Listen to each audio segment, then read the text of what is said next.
एक फकीर मर रहा था।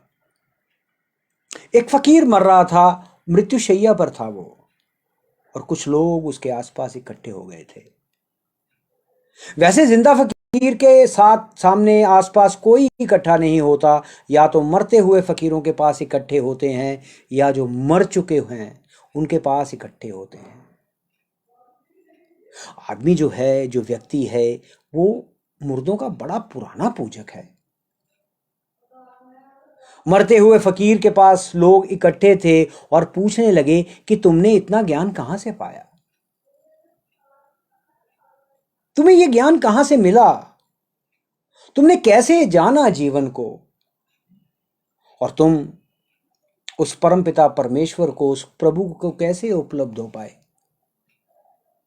फकीर बोला अपनी टूटी हुई आवाज में कि बड़ा कठिन मामला है, बड़ा कठिन मामला है। मैं एक गांव से गुजर रहा था और मैंने बड़े बड़े महान गुरुओं की शरण ली, लेकिन कोई भी गुरु गुरु साबित नहीं हुआ, कोई भी गुरु गुरु साबित नहीं हो पाया। और असल में जो भी कहते हैं कि हम, जो कहता है कि हम गुरु हैं, वो गुरु नहीं होते, वो दुकानदार होते हैं, वो कभी गुरु नहीं हो सकते। तो मैंने गुरु खोजे लेकिन ज्ञान कहीं नहीं मिला, मैंने बहुत से गुरु खोजे लेकिन ज्ञान कहीं नहीं मिला, बहुत शास्त्र खोदे, बड़े सिद्धांत याद हो गए, लेकिन जीवन में एक थोड़ा सा भी फर्क नहीं हुआ, कहीं कोई रोशनी नहीं उतरी।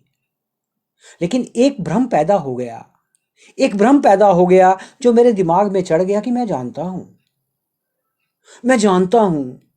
और फिर मैं एक गांव से गुजर रहा था, और जिस आदमी को भ्रम हो जाता है कि मैं जानता हूं, उस भ्रम के बाद दूसरी चीज शुरू हो जाती है, और कोई फंस भर जाए इस चंगुल में, फिर बिना उपदेश किए कोई नहीं रुकता।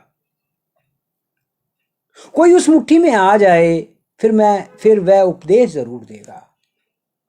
तो फकीर ने कहा कि मुझे ख्याल हो गया कि मैं जानता हूं, मुझे ऐसे लगने लगा कि मैं जान गया हूं, और अब एक ही काम था जो मैंने जान लिया था, कि दूसरों को, जो मैंने जान चुका हूं, वो दूसरों को समझा दूं। तो एक काम से निकल रहा था, गांव के लोग नास्तिक मालूम पड़ते थे, कोई सभा में नहीं आया, वे बड़े अश्रद्धालु से लोग थे, नास्तिक लोग थे, और दिन भर मैं कुछ नहीं बोल पाया, और मेरी तो मुसीबत खड़ी हो गई। मैं तो तलाश में था कि एक आज श्रद्धालु मिल जाए तो मैं अपना उपदेश दूं। कोई नहीं मिला, और एक छोटा सा बच्चा मिल गया। एक छोटा सा बच्चा हाथ में दिया लिए मंदिर में दिया रखने के लिए जाता था। मैंने उस बच्चे से कहा कि बेटा ठहरो, ठहरो, मेरे एक प्रश्न का उत्तर दे दो, इस दिए में रोशनी कहां से आई, बता सकता है? इस दिए में ज्योति कहां से आई? उस बच्चे ने मुझसे पूछा। उस फकीर ने सोचा कि मैं उस फकीर ने कहा कि मैंने सोचा था कि बच्चा कहां उत्तर दे पाएगा, बच्चा उत्तर नहीं दे पाएगा, और फिर मुझे उपदेश देने का मौका मिल जाएगा। लेकिन बच्चे ने मुझे मुसीबत में डाल दिया। बच्चे ने जो बात की, उसने मुझे मुसीबत में डाल दिया। बच्चा हंसने लगा, हंसने लगा, उसने फूंक मारकर दिया बुझा दिया, और मेरी तरफ देख के कहता है, स्वामी जी, ये ज्योति कहाँ चली गई, आप बता सकते हैं? आप बता सकते हैं, और अगर आप बता देंगे कि ज्योति कहां चली गई, तो मैं भी आपको बता दूंगा कि ज्योति कहां से आई। उस फकीर ने कहा कि उस दिन मेरे सारे पढ़े लिखे रटे रटाए जो शास्त्र थे वो व्यर्थ हो गए। मेरे गुरुओं से पाई जो शिक्षा थी, वो मुझे दो कौड़ी की लगने लगी। मैं निपट अज्ञानी की तरह खड़ा हो गया, और मुझे ख्याल आया, मैं ये भी नहीं बता सकता कि ज्योति कहां चली गई। मैं तो ये भी बताता हूं कि सृष्टि कहां से आई, सृष्टि कहां विलीन हो जाएगी। मैं तो ये भी बताता हूं कि परमात्मा पूर्व में बैठा है या पश्चिम में। मैं तो ये भी जानता हूं, ये भी बताता हूं कि परमात्मा कौन सी प्रार्थनाएं सुनकर खुश होता है और कौन सी बातें सुनकर नाराज होता है। और मुझे ये भी नहीं पता कि ज्योति कहाँ चली गई। और मैंने उस बच्चे के सिर पर, चरणों पर अपना सर रख दिया और कहा कि तूने मेरा सारा ज्ञान छीन लिया,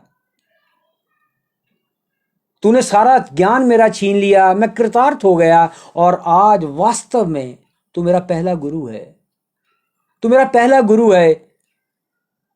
क्या आप अपने ज्ञान को छोड़कर देने की हिम्मत और साहस कर सकते हैं? अगर कर सकते हैं तो आपके जीवन में भी यह क्रांति हो सकती है, क्योंकि ज्ञान का भाव छूटते ही जीवन भर जाएगा। जीवन भर जाएगा एक रहस्य से, और सब अपरिचित हो जाएगा, सब अज्ञात हो जाएगा। जिस वृक्ष के पास आप रोज रोज गुजरते हैं, आज जब आप फिर उसके पास से निकलेंगे तो आपको ये लगेगा कि ये वो वृक्ष नहीं है, ये वो पौधा नहीं है जो कल देखा था, ये वो पत्ते नहीं है जो कल देखे थे। और जब घर लौटेंगे तो उन्हीं बच्चों को देखेंगे जिनको कल देखा था, और पाएंगे कि ये वो बच्चे नहीं हैं। जीवन की गंगा बदल गई है जी, बहुत सा पानी गंगा से निकल गया है, सब नया हो जाएगा, सब अद्भुत हो जाएगा। और जिस दिन ये आश्चर्य से भर जाएगा, उसी दिन वो गंध मिलनी शुरू हो जाएगी, वो संगीत की ध्वनि मिलनी शुरू हो जाएगी, जिसे हम सब परमात्मा कहते हैं। और परमात्मा के मंदिर के निकट केवल वही पहुंचते हैं जिनकी आत्माएं जो हैं ऐसे आश्चर्यों से भर उठती हैं।